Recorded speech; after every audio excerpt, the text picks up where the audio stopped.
আসসালামু আলাইকুম সুপ্রিয় দর্শক, চলে আসলাম এই মুহূর্তে পাওয়া সবচেয়ে গুরুত্বপূর্ণ আবহাওয়ার নতুন আপডেট নিয়ে।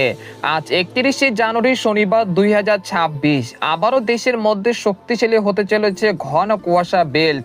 ইতিমধ্যেই রংপুর বিভাগের অধিকাংশ জেলাতে ঘন কুয়াশা বেল্ট প্রবেশ করেছে, যেটা আগামী 72 ঘন্টার মধ্যেই রংপুর, রাজশাহী, ময়মনসিংহ, সিলেট বিভাগে বিভিন্ন অঞ্চলে বিস্তৃত হতে পারে। এর ফলে আবারও ফিরে আসতে পারে শীতের তীব্রতা। তো আজ 31শে জানুয়ারি শনিবার এবং আগামীকাল 1 ফেব্রুয়ারি রবিবার কেমন থাকতে চলেছে আগামী 24 থেকে 48 ঘন্টার আবহাওয়া বাংলাদেশ থেকে শুরু করে ভারতের পশ্চিমবঙ্গ, আসাম, মেঘালয়, উত্তর থেকে ত্রিপুরা রাজ্যে আগামী 24 থেকে 48 ঘন্টার মধ্যে কোন কোন জেলাগুলোতে হালকা থেকে মাঝারি ধরনের ঘন কুয়াশা দেখা মিলতে পারে এবং কোন কোন জেলাগুলোতে শীতের তীব্রতা বেশি থাকতে পারে। তো এ বিষয়ে আরো বিস্তারিত জানতে হলে ভিডিওটি সম্পূর্ণ দেখতে থাকুন। আর আপনি কোন জেলা থেকে এই খবরটি দেখছেন অবশ্যই আপনার জেলার নামটি আমাদের কমেন্ট বক্সে জানিয়ে দিবেন।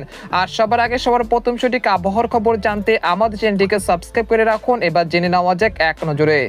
বন্ধুরা, পর্যামা সরাসরি উপগ্রহচিত্রে চলে আসলাম। তো এখান থেকে আপনারা দেখতে পাচ্ছেন যে এই মুহূর্তে দেশের বিভিন্ন অঞ্চলের আকাশ অনেকটা পরিষ্কার রয়েছে, তবে দেশের দক্ষিণাঞ্চল খুলনা, বরিশাল, চট্টগ্রাম বিভাগের আকাশে কিছুটা আংশিক মেঘলা আকাশ রয়েছে, তবে বৃষ্টিপাতের সম্ভাবনা তেমন দেখা যাচ্ছে না আজ রাতের মধ্যে দেশের কোথাও।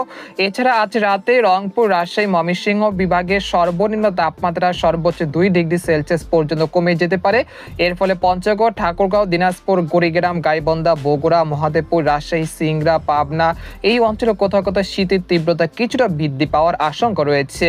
এছাড়া আজ সকালের দিকে রংপুর, গাইবান্ধা, পঞ্চগড়, তেঁতুলিয়া এই অঞ্চলগুলোর 2-1 স্থানে শেষ রাত থেকে দুপুরের মধ্যে কিছুটা ঘন কুয়াশা বেল্ট ছিল এবং সেটা কিন্তু কেটে গিয়ে এই মুহূর্তে আকাশ অনেকটা পরিষ্কার হতে শুরু করেছে। তবে আজ রাতে রংপুর, রাজশাহী, ময়মনসিংহ বিভাগের অধিকাংশ জেলাতে হালকা থেকে মাঝারি ধরনের ঘন কুয়াশা বেল্ট দ্বারা আকাশ ঢাকা থাকতে পারে এবং তা কোথাও কোথাও সকাল 10টা পর্যন্ত অব্যাহত থাকার সম্ভাবনা রয়েছে।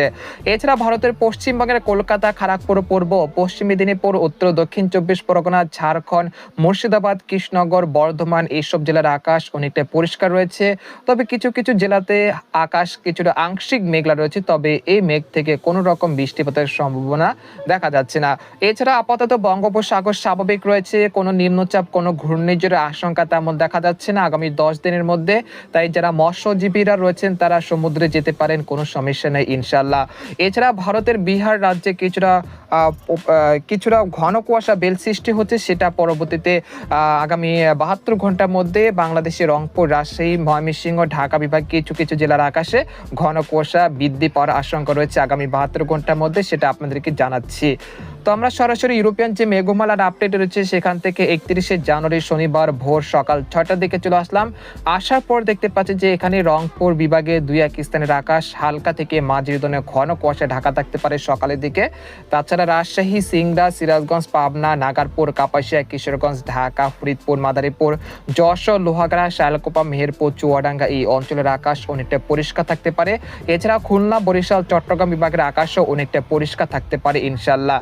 এরপর আমরা দুপুর 12টার দিকে চলে আসলাম। আসার পর দেখতে পাচ্ছি যে দিনের আলো ফুটে, অর্থাৎ সূর্য আলো কিন্তু ঝরিয়ে ফেলেছে দেশের বিভিন্ন অঞ্চলে।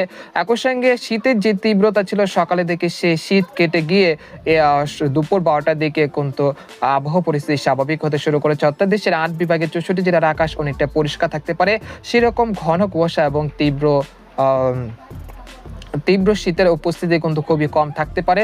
তারপর আমরা বিকেল 3টার দিকে চলে আসলাম। আসার পর দেখতে পাচ্ছি যে দেশের বিভিন্ন অঞ্চলের আকাশ অনেকটা পরিষ্কার থাকতে পারে। তারপর 1 ফেব্রুয়ারি রবিবার ভোর সকাল 6টার দিকে চলে আসলাম। আসার পর দেখতে পাচ্ছি যে এখানে ময়মনসিংহ, সিলেট বিভাগে 2-1 স্থানে হালকা থেকে মাঝারি ধরনের ঘন কুয়াশা ঢাকা থাকতে পারে আকাশ এবং তা সকাল 10টা পর্যন্ত চলমান থাকতে পারে। এছাড়া সকাল 10টা থেকে সন্ধ্যা 6টা পর্যন্ত দেশের 8 বিভাগের 64 জেলার আকাশ অনেকটা পরিষ্কার থাকার সম্ভাবনা রয়েছে। এবং 2রা ফেব্রুয়ারি সোমবার চলে আসলাম। আসার পর দেখতে পাচ্ছি যে ময়মনসিংহ, সিলেট বিভাগে 2-1 স্থানের আকাশ কিছুটা মেঘলা থেকে ঘন কুয়াশা ঢাকা থাকতে পারে সকালের দিকে, তবে তা বেলা বাড়ার সাথে সাথে কেটে যেতে পারে। তারপর সকাল 10টা থেকে সন্ধ্যা 6টা পর্যন্ত দেশের 8 বিভাগের 64 জেলার আকাশ অনেকটা পরিষ্কার থাকতে পারে। এরপর 23রা ফেব্রুয়ারি দেখা যাচ্ছে রংপুর, ময়মনসিংহ, সিলেট বিভাগে 2-1 স্থানে হালকা থেকে মাঝারি ধরনের ঘন কুয়াশা ঢাকা থাকতে পারে আকাশ এবং তা বেলা বাড়ার সাথে সাথে কেটে যাওয়ার আশঙ্কা রয়েছে। তারপর 5 থেকে 6 বা 7ই ফেব্রুয়ারি পর্যন্ত দেশের আবহাওয়া পরিস্থিতি অনেকটা স্বাভাবিক থাকতে পারে এবং পরবর্তীতে অর্থাৎ ফেব্রুয়ারি মাসে দ্বিতীয় বা তৃতীয় সপ্তাহে বাংলাদেশের দিকে একটি শক্তিশালী পশ্চিমী ঝঞ্ঝা আসতে পারে, যার ফলে দেশের বিভিন্ন অঞ্চলে শিলাবৃষ্টি, কালবৈশাখী ঝড় ও বজ্রপাতের আশঙ্কা রয়েছে। তবে সে বিষয়ে আপনাদেরকে পরবর্তী ভিডিওতে জানানো হবে। এরপর যে আপনাদেরকে জানিয়ে দিব আরেকটি পূর্বাভাস মডেলে। তো এখান থেকে আমরা সরাসরি তাপমাত্রার যে পূর্বাভাসটি রয়েছে সেখানে চলে আসলাম। আসার পর দেখতে পাচ্ছি যে 31শে জানুয়ারি রংপুর, রাজশাহী, ময়মনসিংহ, ঢাকা বিভাগে রাতে সর্বনিম্ন তাপমাত্রা 2 ডিগ্রি সেলসিয়াস পর্যন্ত কমে যেতে পারে। অর্থাৎ আগামী কাল সকালে দেশের সর্বনিম্ন তাপমাত্রা রেকর্ড কিন্তু হতে পারে 10 থেকে 11 ডিগ্রি সেলসিয়াসের কাছাকাছি।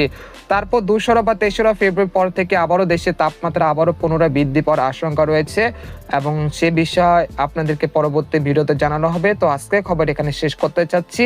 সবাই ভালো থাকবেন, সুস্থ থাকবেন। আল্লাহ হাফেজ।